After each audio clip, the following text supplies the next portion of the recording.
तर बघा आज पुन्हा धामण साप रेस्क्यू होते बाहेर आला ठीक आहे पुढे त्या कोपऱ्यात तो 5 फुटी आहे. खाली खाली 5 फुटाचा आहे तो त्या कोपऱ्यात आहे.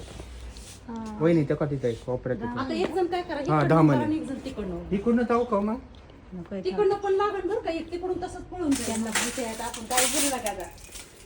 आता ती बरोबर काढते आता. तेव्हा पण चालली करायला ते काय आपण करते. पुढची गेला हा हा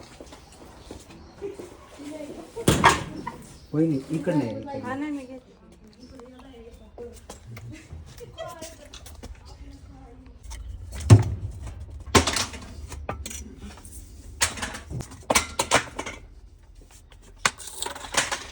घर असू द्या जिना असू द्या पार्किंग एरिया असू द्या याच्यामध्ये आपण काही साहित्य ठेवलेलं असतं आणि त्या साहित्यामध्ये थंडावा पण असतो आणि इथे तर उंदराच्या लेंड्या सुद्धा दिसतात आहे म्हणजे इथे उंदीर सुद्धा आहेत आणि साप आपल्या घराच्या आसपास किंवा घरामध्ये येण्याचं कारणच हे असतं की एकतर उन्हाळा चालू आहे त्यामुळे थंडावा आणि दुसरी गोष्ट शिकार पोटाची भूक तर त्याच्यासाठी ते येतात.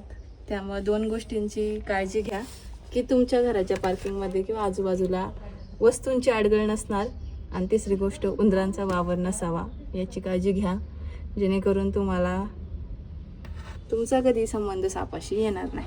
तुम्ही काय म्हणता की साप येऊ नये म्हणून काय केलं पाहिजे तर मी तुम्हाला हे सांगेन की साप येऊ नये म्हणून स्वच्छता ठेवली पाहिजे.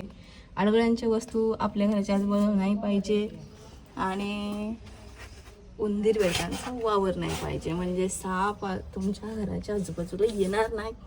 आता या धामणला रेस्क्यू करायचे पण मला बघू द्या त्याचं तोंड कुठे लपून ठेवलेत आणि कारण काय धामण चावत नाही म्हणतात पण धामणसारखा कोणता साप दुसरं चावत पण नाही.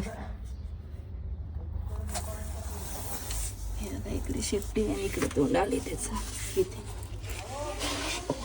अरे याचा एक डोळा खराब आहे त्याचा एक डोळा थोडासा खराब आहे या साईडचं म्हणजे त्याला या साईडचं काही दिसत नसेल. हे बघा मी हात हलवते त्याच्या पुढे हे बघा त्याला या साईडचं काही दिसत नाही आहे त्याच्यामुळे हे बघा मी त्याच्या पुढे किती जरी हात हलवला इकडून तरी त्याला काही दिसत नाही आहे. पलीकडचं दिसत असेल पण विराच्या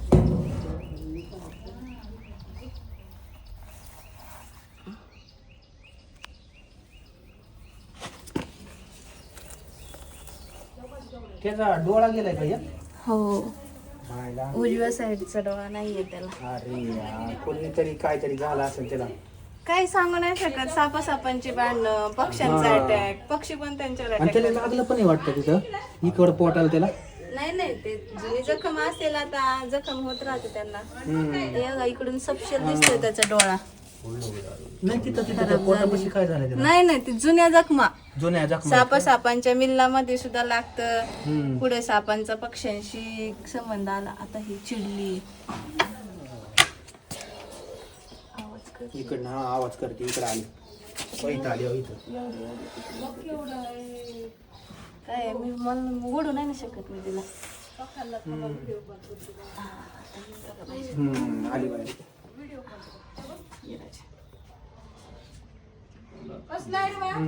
धामण इकडे ये इकडे इकडे ये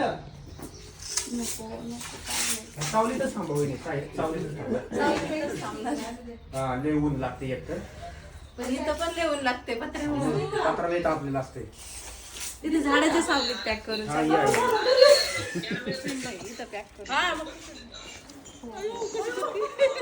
पूर्ण आयुष्यात कधीच साप नाही बघितला. येऊन जाऊ शकत एवढा समोर असा पकडत होत्या आहे तुमच्या इथं आलं होतं झाडाखाली त्यांना माहित होतंय का की तुम्ही पकडणार आहेत तुम्हाला त्यांना माहित होतंय ना त्यांना थोडी माणसं एवढं मारले पण त्यांना एवढं माहितीये की आपल्याला ज्याने पकडले त्याच्यापासून धोका नाहीये कारण तिला तेवढं प्रेमाने पकडलंय म्हणून नाही चावत. तेच म्हणते ना पाण्यात राहू शकते का नाही पाणी प्यायला गरमीमुळे निघते है ना रे ऊन नाही सहन होत त्यांना. आपल्याला होतं का आपल्याला होतंय का ऊन सुद्धा सहन? आपण नाही राहू शकत. ते तर काय छोटे छोटे तिथं थंड आहे ना ते झाडाचं त्यामुळं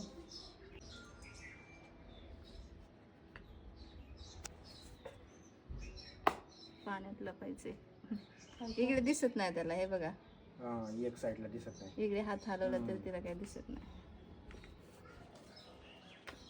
आई काय पण भारी वाटते तिला अंड्यामध्ये.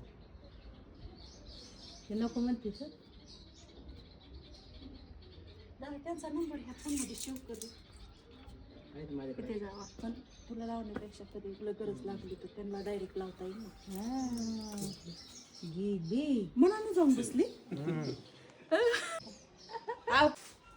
आता लय लोक